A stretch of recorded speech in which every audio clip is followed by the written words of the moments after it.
Good evening and good afternoon for those who are on the West Coast.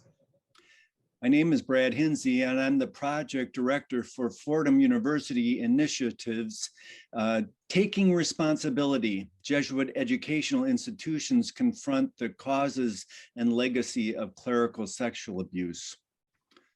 This is a joint project of the Theology Department and the Curran Center for the Study of American Catholicism.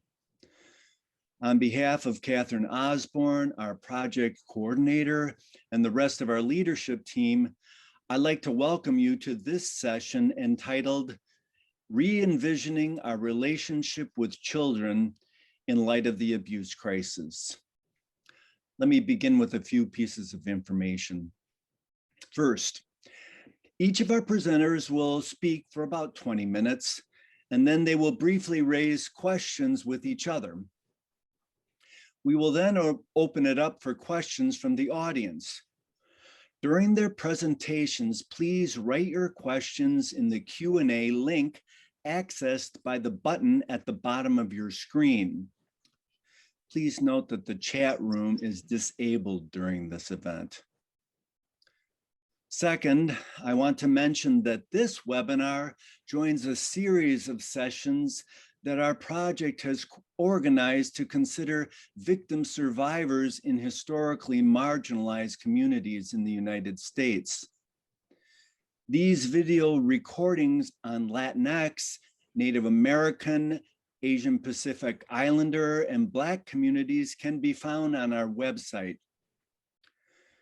There you can also gain access to our mailing list or follow us on Twitter about our other upcoming events. In the following weeks, we will be hosting 2 additional events. One has the title, Pope Francis's Reform of Canon Law in the Sexual Abuse Crisis, and another on the discovery of graves of Catholic school children in Canada, which has the title, Jesuits in Boarding Schools, Truth, Reconciliation, Responsibility. Catherine will post the details on these events in the chat room. Finally, as we all realize, these are difficult topics for all of us, but especially for survivors. If you find the presentations overwhelming today, we encourage you to step away for a while. And you can reach out for support through our website if you feel the need. Now on to our presentations. Our first speaker is Cristina Traina, the Avery Cardinal Dulles S.J. Professor of Catholic Theology at Fordham University. Her book, Erotic Attunement, explores children's real need for touch, the terrible consequences of abusive touch, the ways adults rationalize sexual abuse, and how adults can meet children's real need for affection without harming them. Professor Traina, the microphone is yours. Thank you, Professor Hinsey. Well, this pandemic has been an encounter with our vulnerability, and it's been proof of the power of our common effort to sustain each other in spite of it. Tonight, Professor Bestie and I want to unpack that vulnerability and strength in connection to the sex abuse crisis in the Catholic Church. Our focus will be on children, although much of what we say applies to adult victims of sexual abuse as well. We've divided up the territory. I'll speak mainly about the harm sex abuse does to children and about how their particular vulnerabilities leave them especially susceptible to abuse. And Dr. Bestie will speak about children's strength and how the church can create a culture that truly protects them from harm by promoting their spiritual and moral agency in part. So first, I'll characterize children in a couple of important ways. Second, I'll tease apart the ways in which all human beings are vulnerable and explain the many levels on which sexual abuse harms children as human beings. Finally, I'll say a bit about power, because although we are all interdependent, at certain periods of life, including childhood, we are more dependent and less free than at others. We have the right to trust that people with power over us will use it to help us rather than harm us. So first, who are children, or how do we think of them? The answer is very long, but tonight I want to highlight two especially important dimensions of childhood. The first is that children are not on the way to being people. They are fully people who deserve the same respect and care as adults. In the Christian tradition, we'd also say that they are not future members of the church. Through baptism, children are already fully siblings in the body of Christ, full members of the communion of the church, full contributors to the community, deserving of full honor and reverence. This should be obvious, but I mention it because certain elements of our tradition make it ambiguous. For instance, the idea is that children should receive first reconciliation and then communion at 7 and confirmation at 14 can imply that children become human only gradually. It is true that our capacities develop over time. My family remind me constantly that mine are still developing, but from birth, we are interdependent, relational, full persons.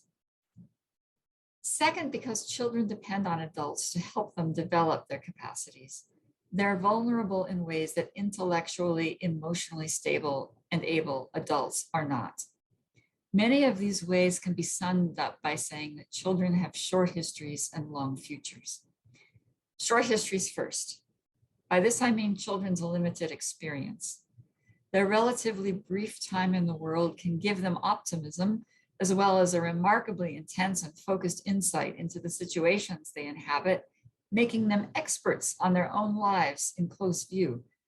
But on the other hand, their lack of exposure in the world makes them comparatively vulnerable to exploitation by people with broader and longer experience.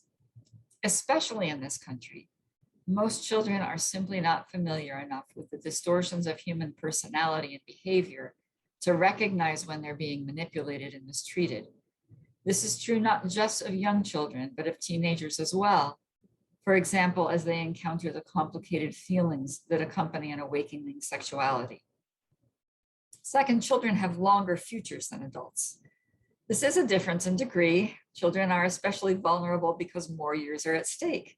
Everything that happens to children now affects not only their presence, but also their presumably long lives. But it is also a difference in kind. Unlike adult development, children's development entails stages of growth that cannot be compensated if they are missed. The younger a child is, the earlier a child is in the process of being shaped as a member of the human community, the greater the likelihood that trauma will cause permanent harm.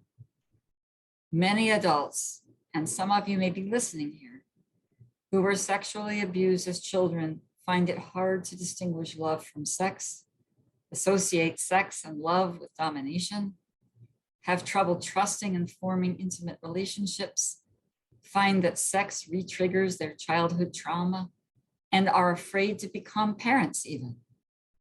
In brief, sexual abuse harms children in the moment and wounds them for life.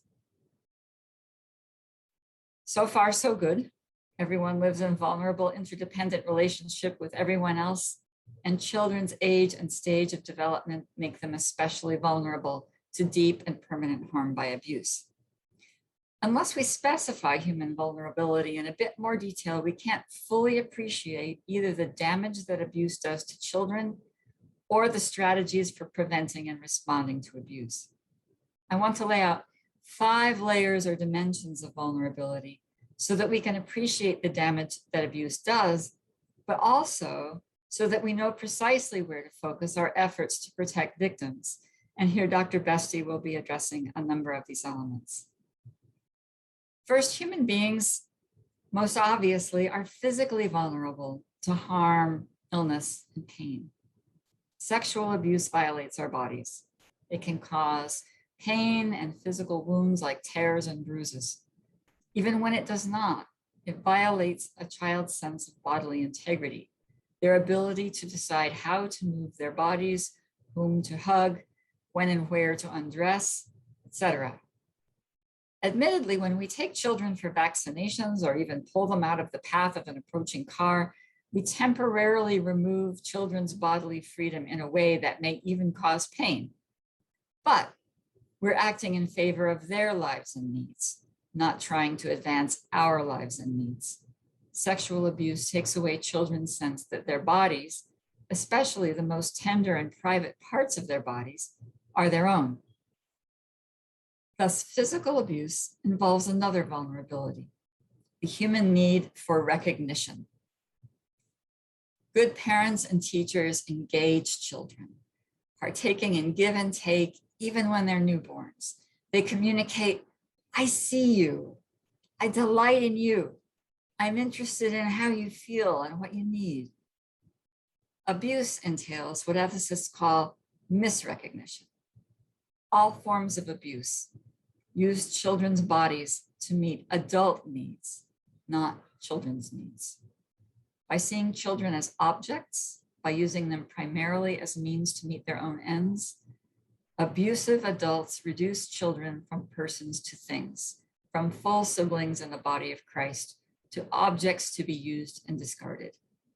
Being seen and treated in this way is a separate harm, an experience of fundamental disrespect that leads children to doubt their worth and teaches them to distrust the intentions of those who should be caring for them. Children are also vulnerable morally. Abuse causes moral harm by distorting children's sense of what is right and good. Children learn what justice is, what empathy is, what loving action is in the first place over time in their relationships with others. If some of those others are abusing them, either they will adopt warped ideals and patterns of behavior, or they will experience anguishing internal conflict, or both. And abuse harms related capacities, like children's ability to form and trust appropriate emotional responses. They carry these moral and emotional patterns with them as they mature.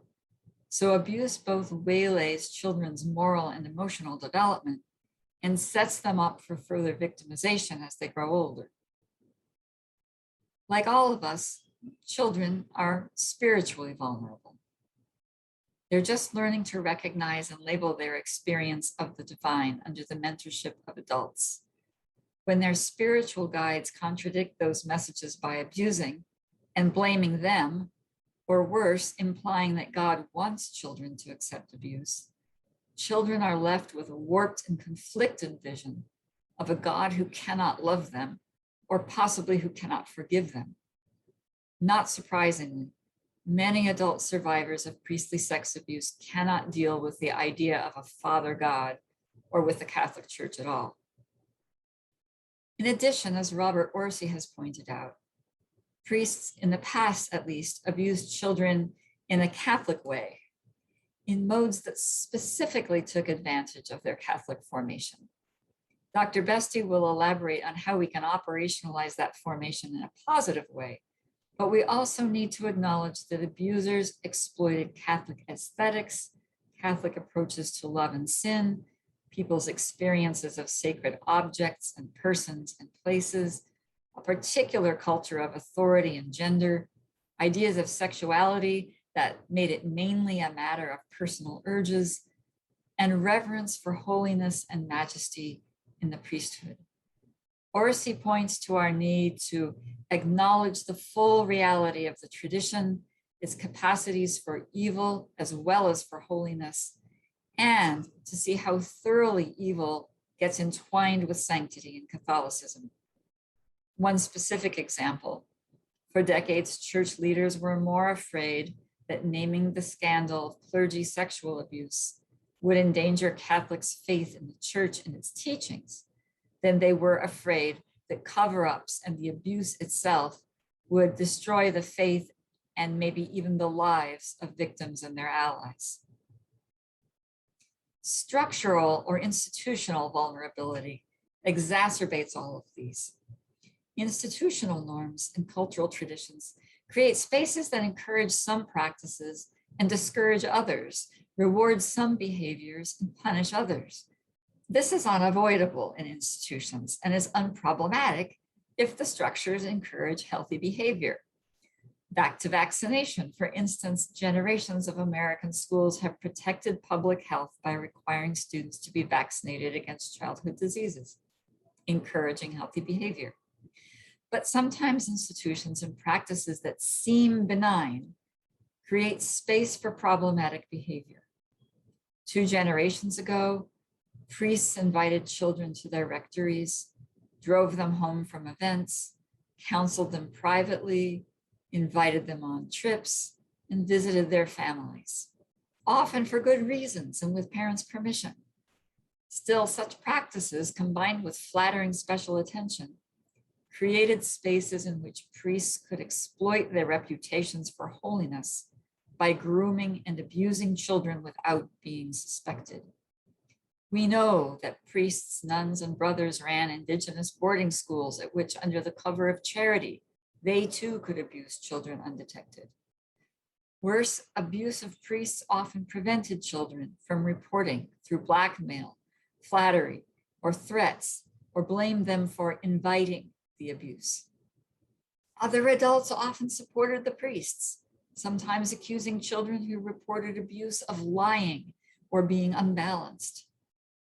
Fear of scandal, codes of silence, a practice of quietly moving priests to other parishes, refusals to follow up adequately on reports of abuse, slowness in developing victim response policies, and other institutional practices have effectively silenced victims whom shame has not already muzzled. In some, these structural and cultural practices left children unprotected and without apparent recourse. Children are especially vulnerable to structures because they do not create them. In addition, because of their trust and inexperience, children often interpret structures as given, just the way things are. Children actually do not have the insight to question most structures and practices, or the leverage to challenge them, or at least they don't as young children. Worse, structural effects often differ intersectionally.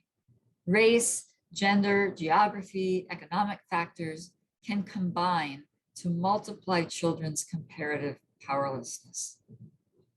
To be human is to be open to being shaped and enriched by others, physically, existentially, morally, emotionally, spiritually. Interdependent relationships and communities are the only way to pass on love and legacies like faith. Still, the same vulnerabilities that enrich us also leave us open to harm. The lesson of the sex abuse crisis is that we must find ways to filter out the worst of that harm without shutting down the rich exchanges that make us human. The last element of this equation is power. Power is abstract. It's also not absolute or quantifiable. It's a dynamic, a gradient that flows between people as a consequence of their relative positions. For instance, I had a great deal of power over my children when they were young. It waned as they matured, and I have no power at all over yours, unless they're my students.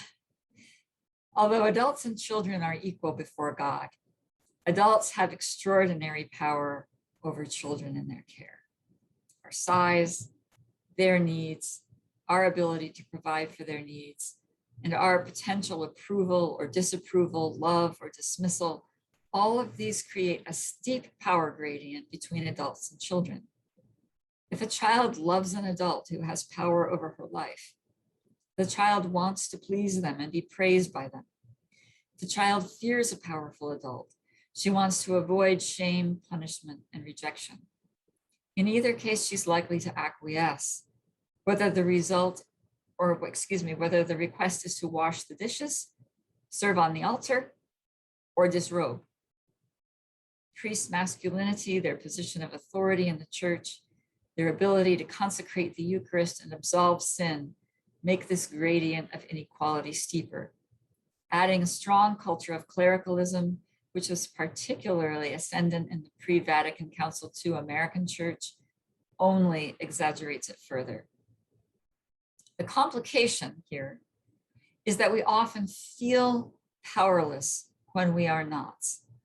This is another element of the crisis. Dealing with a 3-year-old's tantrum on the subway on the way home from daycare after an exhausting workday, that is a feeling of powerlessness. On a bad day, how many whites have responded to Black Lives Matter, or how many men have responded to Me Too by saying, I don't like these unjust structures and practices, but I didn't make them. I don't have the first idea how to change them, and I'm not even sure I have the power to change them. Likewise, a priest really is in a position of subjection before his bishop, but he can also feel powerless, lonely, and misunderstood before the overwhelmingly large and incomprehensible parish for which he is supposed to care. He can even feel that he does not have power over children, that they really are on the same level. And bishops, archbishops, and cardinals, they too can feel powerless before public opinion, for the bishops, donors, and especially a potential torrent of abuse victims and their families. Still, when our position gives us power over a person, whether we asked for that power or not, whether we feel powerful or not, they're more dependent on us than we are on them. In our relationship with them, our priority must be their good, not ours. This is the fundamental sin of all kinds of abuse, not just sexual abuse.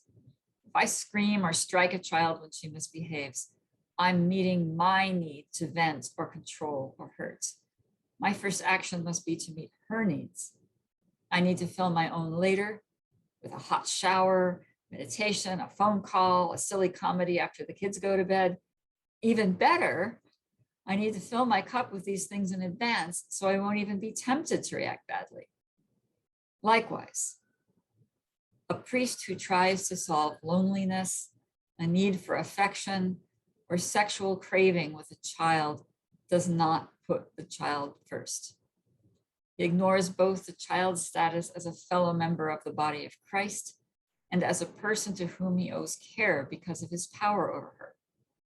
Is he truly isolated, starved for friendship, struggling with celibacy? It would be kind of strange if he weren't, at least sometimes. But like a parent, he must recognize and meet those needs by seeking help from peers and mentors. How must bishops use their power? Care for lay people, of course. Safe environment training, of course. Receptivity and compassionate, just responses to accusations of sexual abuse, of course, including suspending and removing priests from ministry, but also proactively promoting a culture of mutual care for priests. Priests need supportive pastors and colleagues. They need to be able to seek strategies for handling the stress of their work without worrying that they'll be thought incompetent if they do, any more than you'd think I was incompetent if I called you after my kids were in bed and said, what an awful day. And to top it off, I almost lost it with my daughter when she threw a tantrum. Rather, you'd commiserate, comfort me, probably ask me some tough questions, and respect me for recognizing that I need care too, if I'm to care well for vulnerable others. Children thrive when we use our power to support them, and when we call on even more powerful others when we need help. The first step is recognizing vulnerability, theirs and ours. After all, our strength is in acknowledging and embracing our interdependence and vulnerability. A culture that cloaks this interdependence and vulnerability with individualistic self-reliance and shame is a culture that breeds abuse.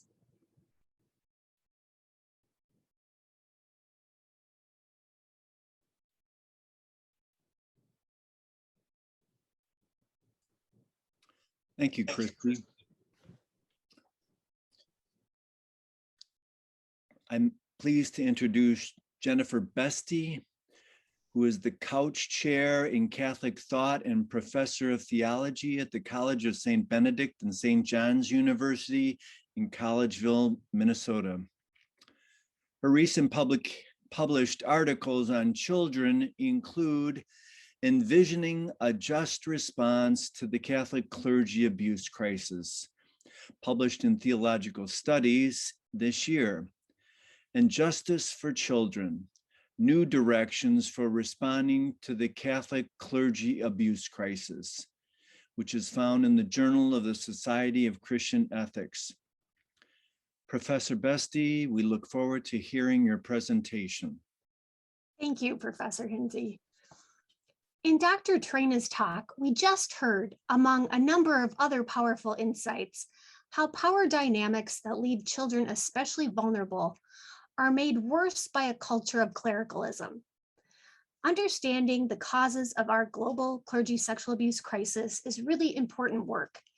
And like Dr. Traina, I've devoted a lot of my time as a researcher to figuring out effective ways that the Catholic Church can create a culture that protects children and empowers them to realize their full potential as intelligent, emotional, relational, moral, and spiritual human beings. What, in addition to clericalism, creates conditions that are definitely not in children's interests and increase the likelihood of clergy sexual abuse? In addition to patriarchal clericalism, scholars have identified inadequate seminary formation, Catholic teachings on sexuality, and the culture surrounding mandatory celibacy as root causes of the crisis. While these are all significant, it is startling how little attention has focused on Catholic theological views of children and social norms requiring their passivity and submission to adult authorities. These too have played a role in clergy members' decisions to target minors as objects of sexual gratification, in bystanders' failure to intervene when sexual abuse was suspected, and in the bishop's systemic cover-up. As I explored the Catholic Church's documents on clergy sexual abuse from 1980 to 2015, I encountered only one publication from Catholic leaders that really touched on this issue. In a 1992 publication, Breach of Trust, Breach of Faith, the Canadian Conference of Catholic Bishops briefly acknowledged in a committee report how prevailing attitudes about children contributed to their victimization. Observing that, quote, many adults teach children to be passive, to be obedient, and to be controlled, the committee asserted there was a need to foster children's sense of agency, claiming children have, quote, the right to learn how to be actively involved in decisions about their own lives, unquote. Since social scientific research confirms that children who possess low self-esteem and are socialized to be passive are at increased risk for sexual abuse, Catholic leaders, clergy, and lay Catholics have a moral responsibility to affirm children's unique subjectivity and self-esteem, foster their capacities and gifts, and promote their religious, moral, and spiritual agency within Catholic communities. In order to do this effectively and create a genuinely child-safe Catholic culture that mitigates risk factors and promotes protective measures to reduce the likelihood of child sexual abuse, Catholics need to critically re-examine the accuracy of our assumptions of children, our theological beliefs of children, and then re-envision what it means to treat children justly. As Catholic ethicist Margaret Farley argues, justice entails the ethical principle that requires persons and groups of persons to affirm one another according to their concrete reality, actual and potential. Dr. Traina just articulated how core features of our concrete reality as persons include our interdependent relationality and our capacity to exercise moral agency. This is the case for children no less than for adults. Affirming children's concrete reality involves the hard work of understanding their unique characteristics, capacities, and context. Treating children justly entails that our interactions affirm children's actual reality now, as well as in the future, and support them in their process of becoming authentic selves in right relationship to God. It involves asking questions like, Are my interactions fostering this child's self-worth and self-esteem? Are they helping to open up horizons and future possibilities to support this child's flourishing? To flesh out how Catholics can adequately understand and affirm each child's concrete reality in the context of our daily lives, I draw on my research with Catholic children and the more comprehensive interdisciplinary field of childhood studies. For 2 years, I observed and interviewed Catholic second graders, Catholic priests, and teachers at 5 different parishes as the children prepared for and received the sacrament of reconciliation. I also observed how children learned at 3 Catholic schools for the second year. For our purposes tonight, I will share 3 key findings. First, I discovered that Catholic priests and most educators underestimated children's cognitive, religious, and moral capacities and their complex process of learning. Second, I found that dynamics of religious coercion were normalized in the practice of preparing children to receive first reconciliation. All second graders were expected to receive the sacrament as a class prior to First Eucharist. When certain children expressed anxiety about the prospect of confessing their sins to a priest and actually asked their teachers if they had to receive the sacrament, the answer was always a firm yes. Children were being told that they had to do something they felt uncomfortable doing with a priest. Regardless of their thoughts and feelings, and often without their assent, second graders were essentially trapped in a very vulnerable position on the wrong side of an inescapable power differential. They were being told they had to confess bad things they had committed to a priest who represented God. Third, I discovered a strong association between children's perceived sense of agency and their emotional response, whether the sacrament was personally meaningful, and its impact on their relationship with God and others. When asked why they chose to receive the sacrament, second graders offered a diversity of responses that can be grouped into 3 categories. First, positive reasons that demonstrated a desire for the sacrament itself. Second, reasons that viewed receiving the sacrament as a means to another end, like being able to have First Eucharist or have a class party with a cake afterwards. And third, responses that lacked any sense of agency. Second graders in the first group, meaning those who desired the sacrament for itself, were most likely to express positive or very positive emotions, affirm that the sacrament was personally meaningful in many different ways, report a positive impact on their relationship with God and others, and report other moral and spiritual effects on their lives. In contrast, interviews with second graders who lacked a sense of agency and experienced a sense of coercion correlated with a negative to lukewarm experience and lack of positive impact.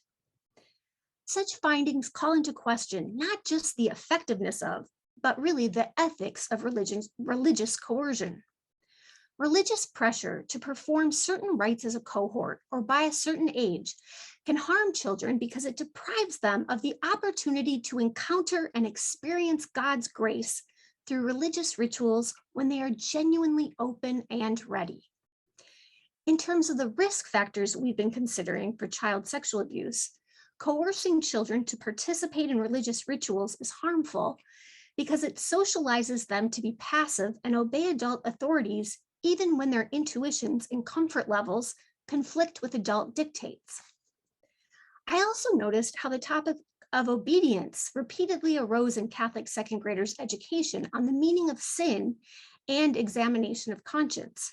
When asking second graders to examine their consciences, the textbooks and some teachers encouraged children to reflect on whether they had disobeyed parents and other adult authorities. Framing sin primarily in terms of disobedience sets children up to be groomed by clergy sexual perpetrators or others and become more vulnerable to sexual abuse. If we look more broadly at social scientific research, the interdisciplinary field of childhood studies substantiates my findings that children's cognitive and moral capacities in US culture are far more advanced than traditional developmental models have acknowledged. The same is true regarding the complexity of children's learning process and interpretation of reality. For instance, contemporary developmental psychologists have criticized Piaget's claim that 4 to 7-year-olds are in a pre-operational cognitive stage and are rationally impaired because they uncritically rely on adults' testimony. Contemporary research demonstrates that preschoolers learn through a dynamic process of critically discerning which information is trustworthy, and that they engage in a process of co-creating their sense of reality. They are capable of critically examining adults' positions, claims, and arguments. When evaluating new ideas, they use existing knowledge of the world and demonstrate an ability to discern weak evidence from strong evidence when evaluating adults' claims. They are capable of making inferences about the causes of each informant's behavior and form judgments about the relative reliability of adults. Concerning morality, studies indicate that children demonstrate moral capacities far earlier than developmental theorists like Piaget and Kohlberg posited. Here are just some examples. Young preschoolers display empathy and are able to consider the needs and interests of others when resolving problems. In contrast to Piaget's claim that children under 9 view morality as heteronymous, a morality that is imposed externally and is unchanging, psychologists find that children as young as 5 years old are capable of distinguishing moral rules, which involve considerations of justice, welfare, and rights, from social conventional rules. Research also indicates that 6 to 8-year-olds understand that many situations entail conflicts between legitimate yet competing moral concerns. Likewise, since the 1990s, sociologists using child-centered research methodologies have demonstrated that children actively co-construct meaning and have perspectives and experiences distinct from adults.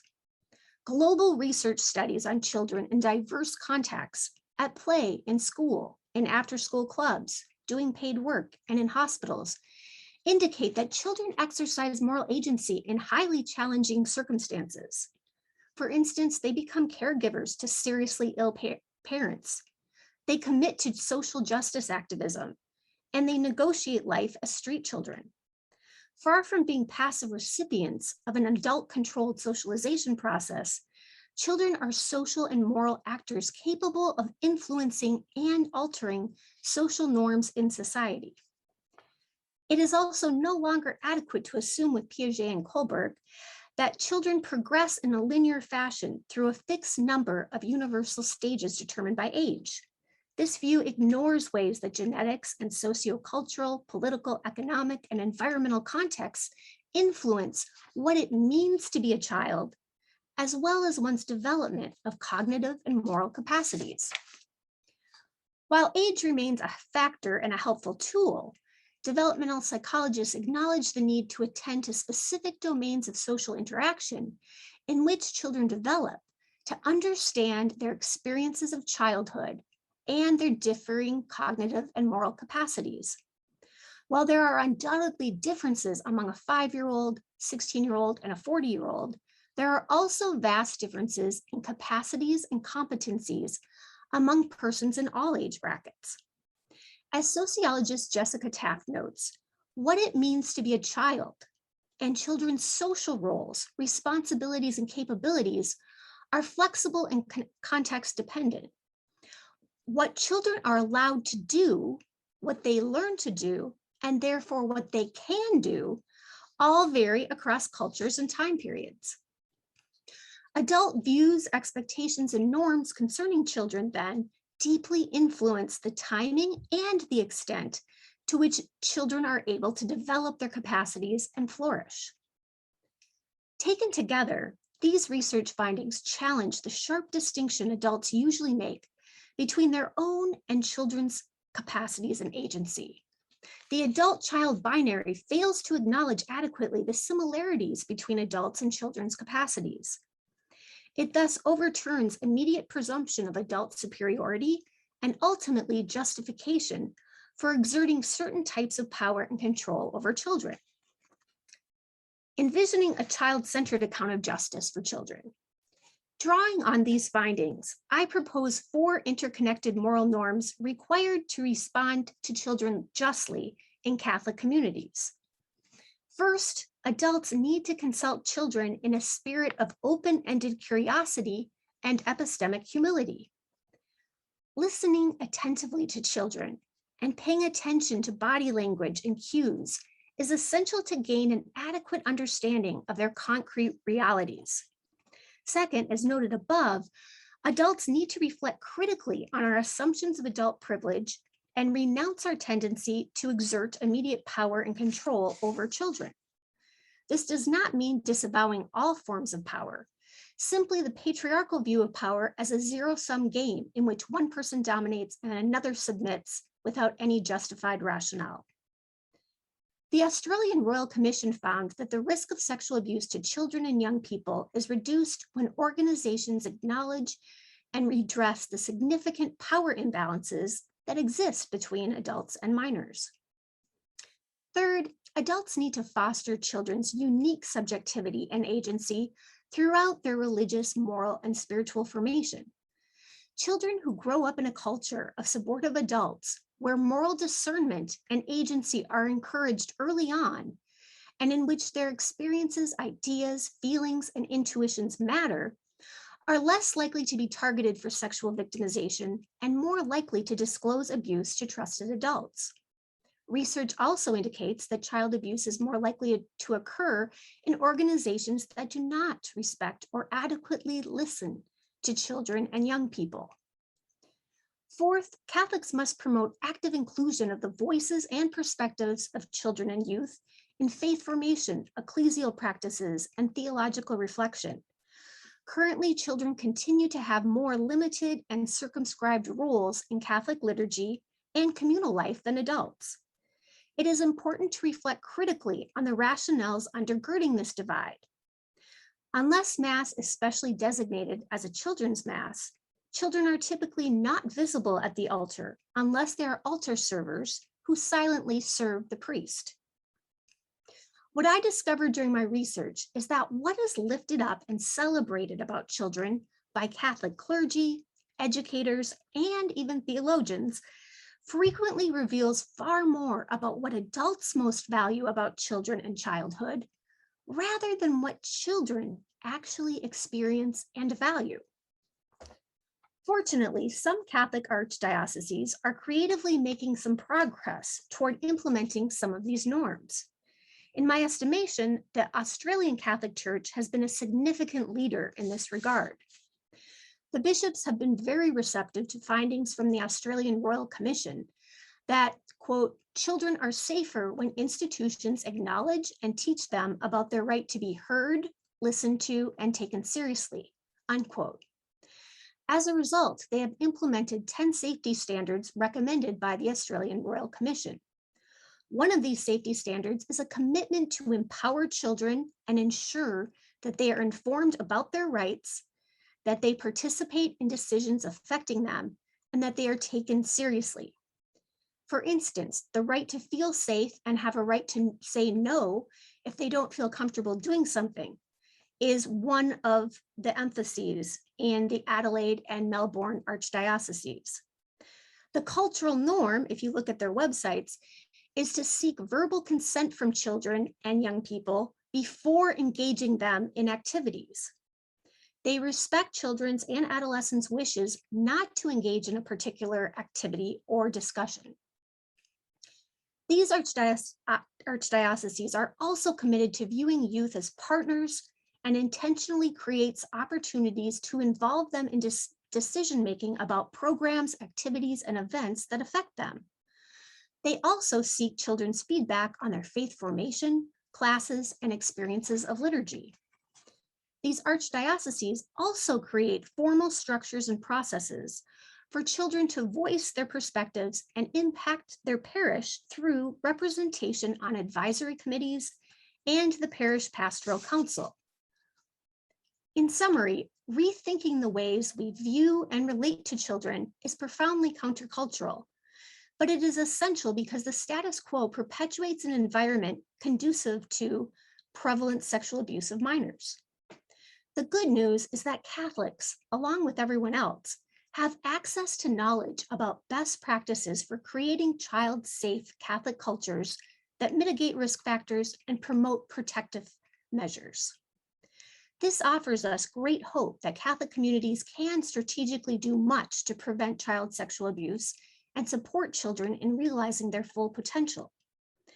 The challenge, of course, is whether Catholic clergy and laity are willing to let go of their adult privilege, relinquish a power over mentality, and prioritize the safety and well-being of minors over their own interests and agendas.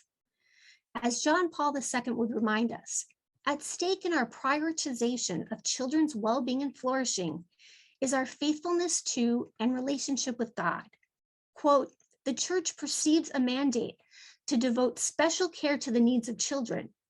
Indeed, in the Christian view, our treatment of children becomes a measure of our fidelity to the Lord." Unquote.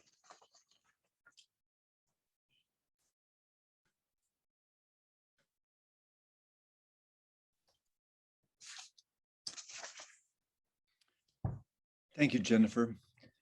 So let's take a little time out so that you can ask each other a question or two if you have them.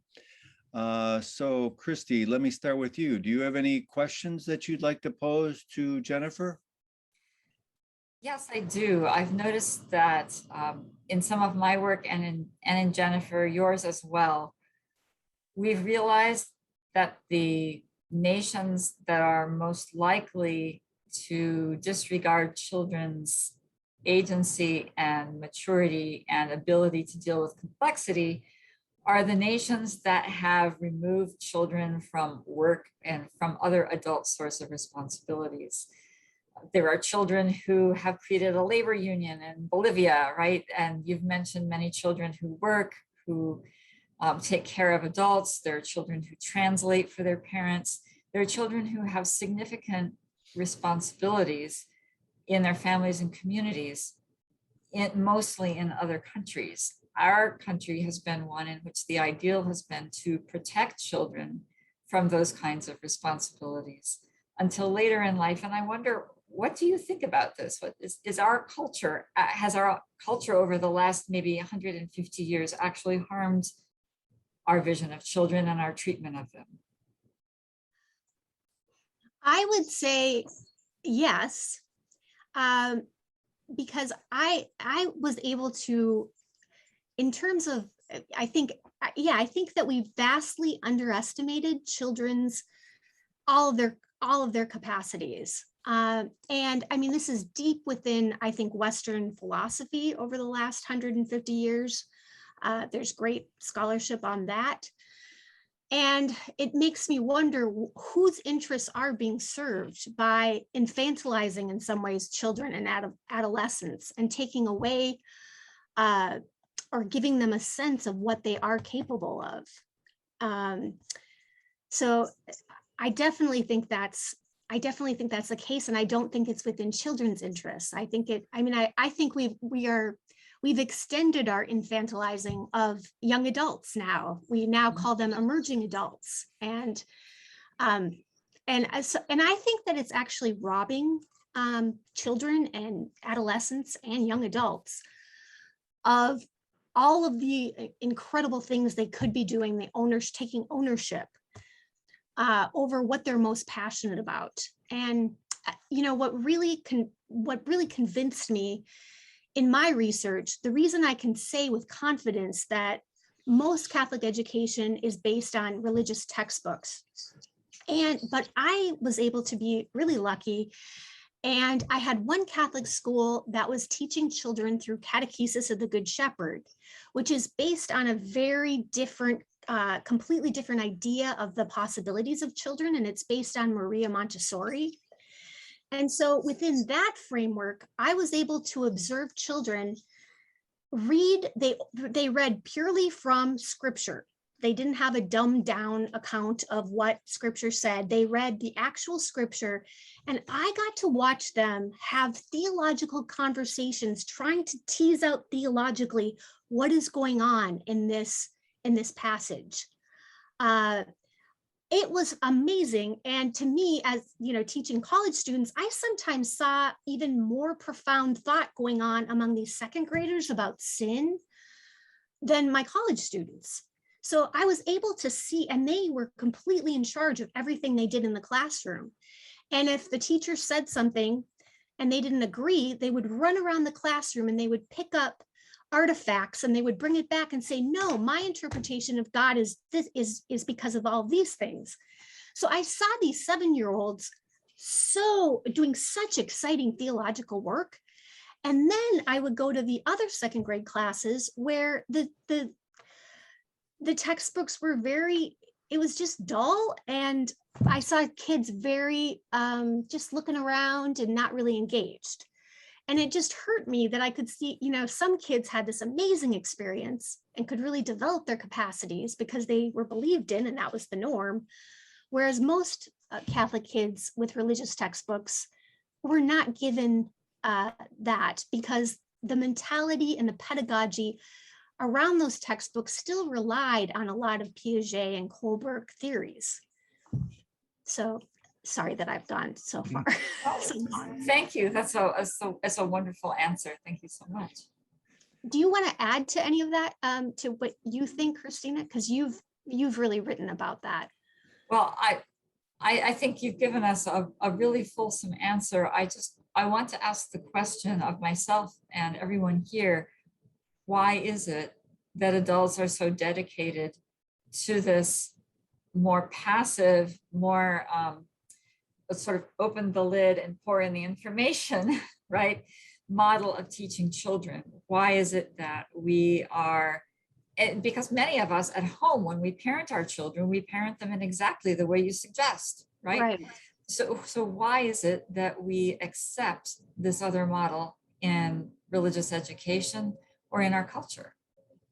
Yeah, at one school that was a very well-to-do, wealthy Catholic school, it was fascinating because I was in conversations with the priest at the school, and I was saying there's no real canon law code. There's no law that says children must receive the sacrament before First Eucharist. And he acknowledged that. And I said, well, then why aren't you inviting them to this reconciliation, but not mandating it? And so when he had the meeting with the parents, all of the parents who are very wealthy and privileged, they sat there very obediently listening to everything that they had to know about how to get their kid ready for the sacrament. And when the priest, I was in the room, he looked at me and he said, but I do want you to know there is not a strict law that says your children must do this before First Eucharist. And he said, so please let me know if you think there's a problem. And the parents were just so surprised that they could have some influence. So, I mean, they don't, so it's fascinating to me that it seems within this Catholic religious realm, we submit. And it seems to me that what more could it be than we just want to be able to control what we want our children to think and believe? Perhaps it takes less energy from us, but also perhaps many of us have been acculturated to be passive, because certainly we're older than they are, right? So Right. It's difficult to break that cycle. It has to be done very intentionally and consciously. And as you have just said, people have to be presented with an alternative. And once they see that there's an alternative, it's very easy for them to exercise it. But it hasn't occurred to them that there is an off-ramp, right? Or an alternative route. Right. That if once that is made clear to them, they're more able to exercise it. Yeah, and I really pressed him about changing the practice at the school. And he said, oh, I'm okay with this if we want to just invite them. But the Catholic second grade teachers would have my head because they have everything mapped out. They have their service.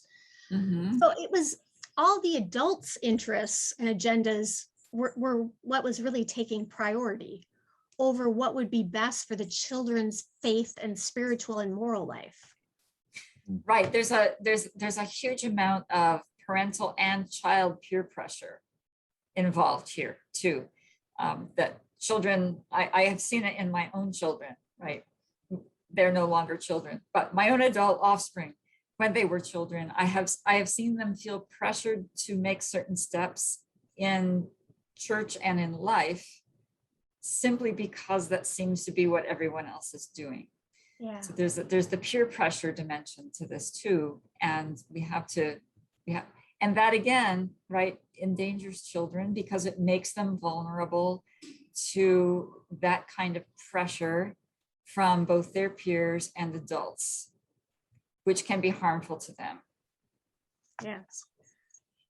Jennifer, do you have any particular question you'd like to pose to Christy? I think I'd be more excited to hear what, let everyone speak and ask questions. Okay, I know we've received a couple questions online, and several as a matter of fact, and let me begin with this one. And the issue of power has already surfaced, so this will allow us an opportunity to continue to wrestle with this issue. It's addressed to Dr. Traina. You stated that power was abstract. That seems to conflict with physical power or physical force that is anything but abstract.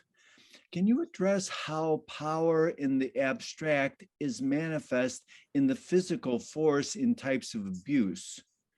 Or am I misunderstanding what you meant by abstract? Thank you. That's a good question, and it's helpful to make the distinction. I hope that Dr. Bestie will jump in as well, because there might be some elaboration that she would give. But what I would say is this: when I said that power is abstract, I just meant that the term power seems like an abstract term. And to talk about gradients of power between people with different capacities and resources also feels abstract. But the physical force of abuse is an exploitation of that power gradient. Okay? So if I have power over you, it does not mean that I am going to abuse you. It means that the potential for me to abuse you in fairly extreme and very harmful traumatic ways is high, right? The possibility of that. Whereas you, a young child, do not have that kind of power over me, and you cannot harm me or exert force against me in the same way. So power is the potential to exert energy either in a harmful or a benevolent way, right? And so the question is, how will you use the power you have over someone? Will it be benevolent or will it be destructive?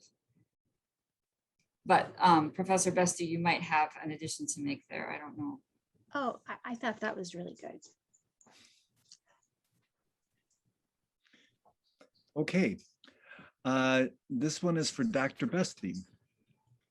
You mentioned the language of obedience and duty and the harm of presenting those to children as the way to be good. I agree, and wonder if you think that this type of language is appropriate in any context or if it should be extinguished. Oh, you're making me think of my own parenting when you ask the question. I'm still thinking through, because I'm writing a book on this topic, and I'm still thinking through this whole issue. But if we frame things in terms of obedience, or we want our children to obey us and submit, in my experience, that is not, it always blows back in my face. So I don't know how effective it is, but I think within a religious context, I think I am most concerned if we're framing sin and everything in terms of obedience versus disobedience, or exerting power and control over children in religious contexts, because I think we're usurping the role of God if we do that.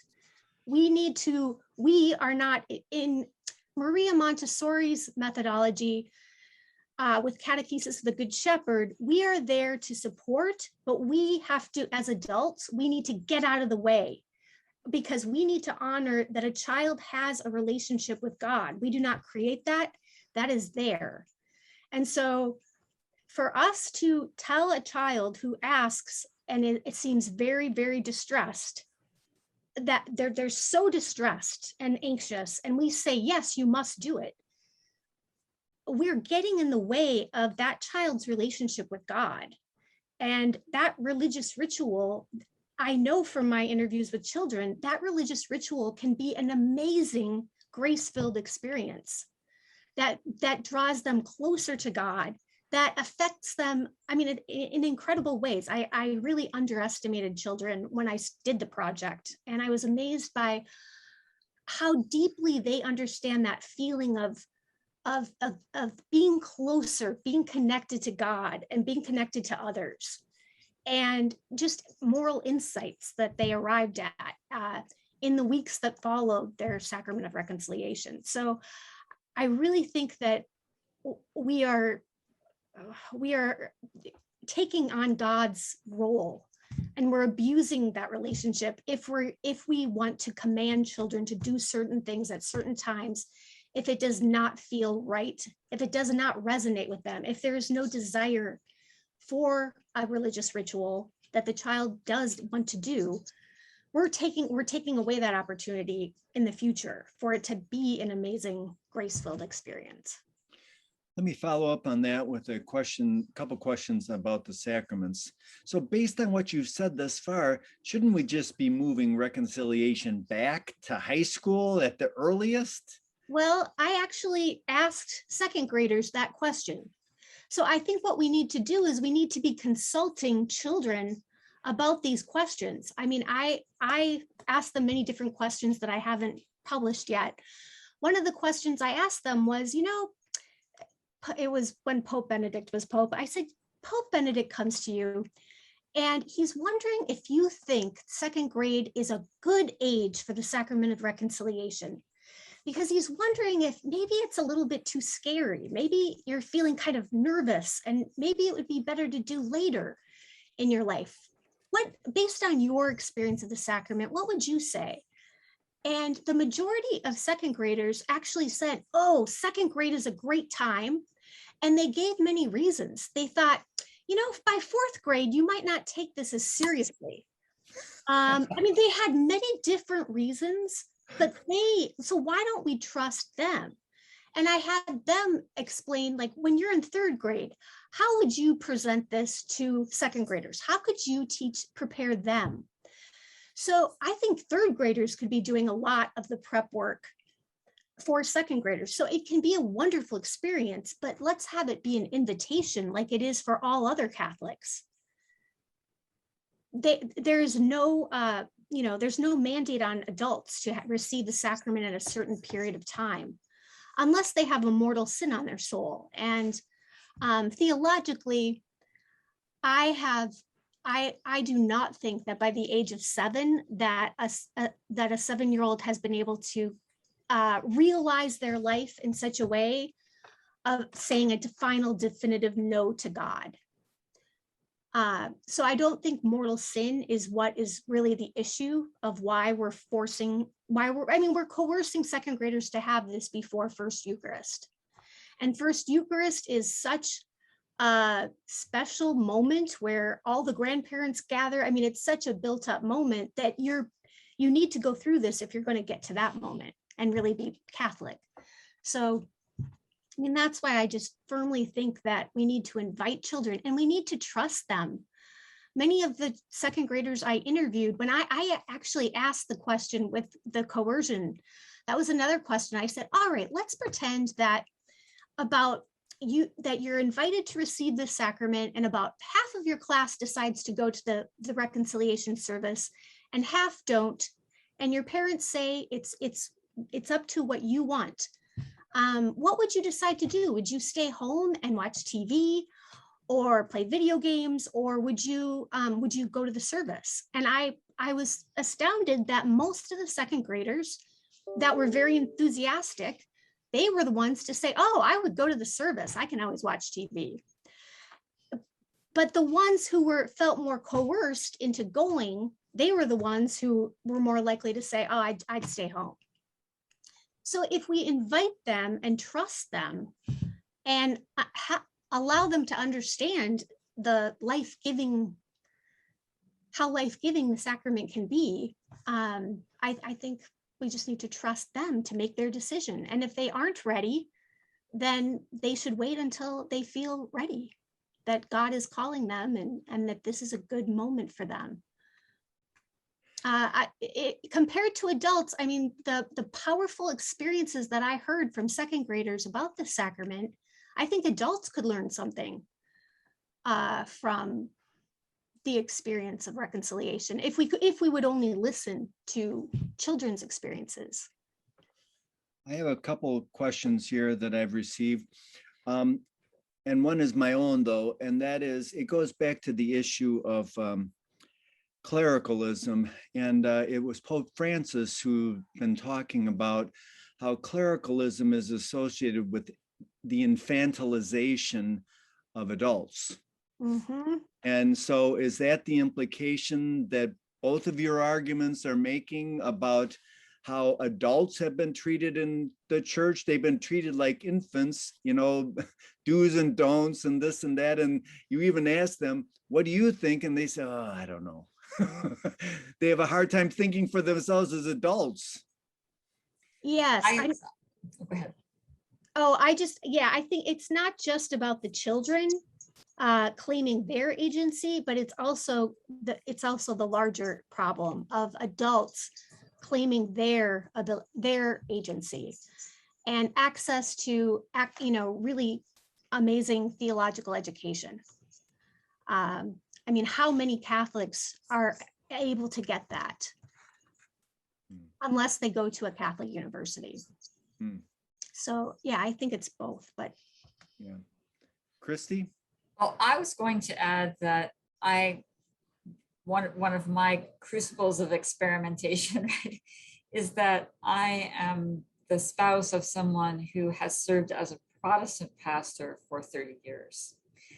And what I know from that is the distinction between what I've seen in my own parishes, in which the pastoral councils are advisory and ultimately the whole weight of every single decision, financial and otherwise, rests with the pastor, and Protestant congregations in which the parish council is, or the equivalent is, elected, that makes real decisions alongside the pastor about the use of funds, about liturgy, about all sorts of things to do with the faith.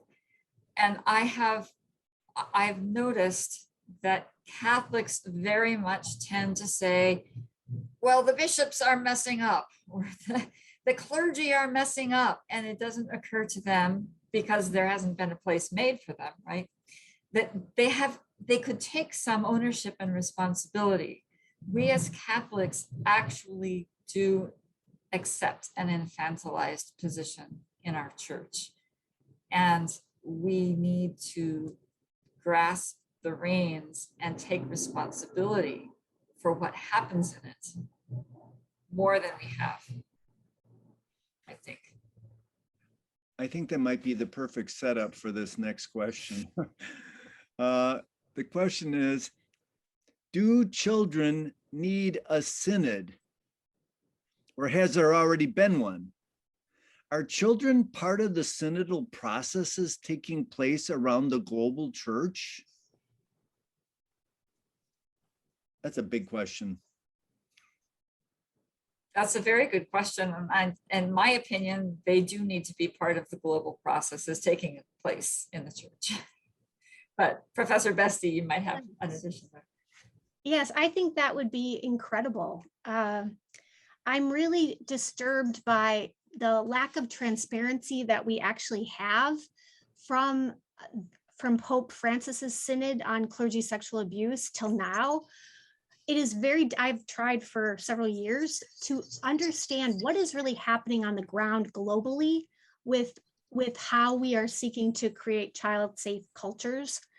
And it's very difficult to get answers about, have we made any progress? I mean, we have, so that's one of the issues. And I also, if I could ask Pope Francis to do anything, I think as our leader, he has a real responsibility of changing the macro system level of Catholic culture.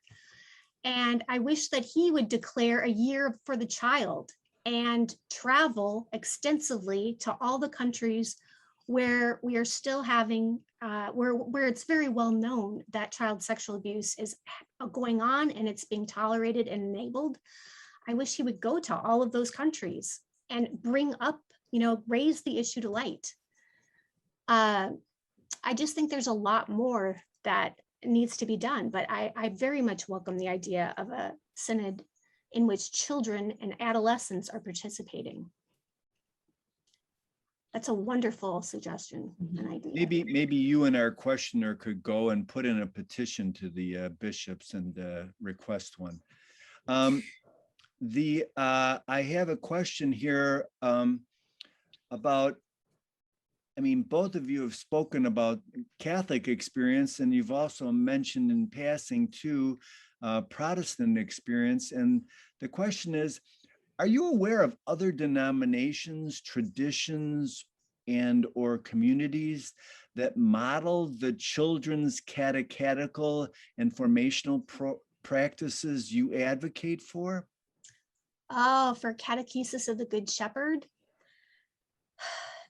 I just know that Protestants, many mainline Protestants, what impresses me the most about them is they have I could give you many names. One is Catherine Stonehouse, but they have amazing programs for very young children, like preschool children, in terms of listening to them and fostering their spiritual capacities. But I'm not aware of, the Catechesis of the Good Shepherd program that I saw, I'm not aware of a Protestant alternative. Many Protestants actually have adopted that model, because even though it was written by Sophia Cavalenti, scripture scholar, and Maria Montessori. So it is being used by many Protestant denominations as well as Catholic. I'd also add that especially in white mainline Protestantism, there is also a strong culture of staying in step and going through the stages of faith development and sacraments along with the group. So this is not a problem that is unique to Catholics, especially in the US, I would say. The other thing I would like to point out, Professor Hinze, you said something interesting. You suggested that a petition be made to the bishops. And that's a wonderful illustration of the infantilization of lay Catholics right there. Yeah. Yeah. It's all about funding though, isn't it? It's about funding and it's about petitioning, and maybe somebody will listen and make a change and maybe they won't, but it goes all into this black hole and you don't know what will happen, right? So you zinged to me. That's a great zinger. Yeah, that's good. That's good. Christy, can you say a little more about how you envision lay Catholics affirming their adult agency? And you said something like, we need to be in charge of what our church does. Like, given that the power is in the hands of the clergy, in terms of maintaining structures. There's canon law, right? So we do have canon law. This is a long-term project. Canon law can be adjusted, yes. But even before canon law is adjusted, the practices that are considered normative in any given place can change. Mhm. There's no reason that a particular diocese can't decide that the parish council is going to make certain financial decisions in that diocese, right? So it's very difficult to make top-down global changes, but it is very possible for bishops to institute really influential kinds of input from laity, both at the parish level and at the diocesan level. But they have to do it right. Yes. It was interesting in when I was doing my research in Cincinnati, I was interviewing a lot of churches about their practices of the sacrament of reconciliation, and there was an increased push around the 2010 to make sure that all parishes were conforming to this norm of second grade. So the pressure to conform and not wait till third or fourth grade, the bishops were putting more pressure on our country to regulate rather than less. So it just, how do you make local change in the face of that? If a community really feels like, yes, we should make this be an invitation to children.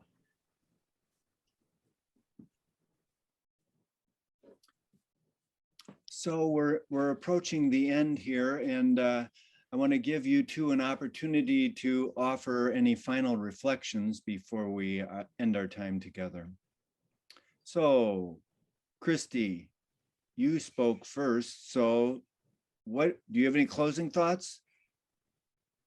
Well, I do, and it's this. I am a Vatican II Catholic, and I was the oldest of 4 children. My parents were obedient with me and put me through the reconciliation and Eucharist and confirmation with the rest of my classmates. But for the other 3 children, they sort of woke up and said, wait a minute, we can take control of this. We will make sure that our kids don't do any of this until they're ready to. In fact, we will take over their education, or at least supplement their education on these items at home. and they did, right? And so it's not as though we really need to wait for the bishops. We can go ahead and begin on our own, but it will take time, energy, and the willingness to find the resources. And that's one thing I think that busy parents lack. So it really is a matter of self-sacrifice to break out of the mold and encourage our children to think through these and pray through these decisions themselves. Wonderful. Jennifer? My hope is, my hope is that what I see in the next 10 to 20 years is theology of children being child-centered, coming from and arising from a co-research relationship with children and adolescents. So I'm just really hoping that child-centered research grounds and utterly challenges our assumptions. And I think it could be such exciting, invigorating work to really try to comprehend and understand how to maximize and the potentials that children have.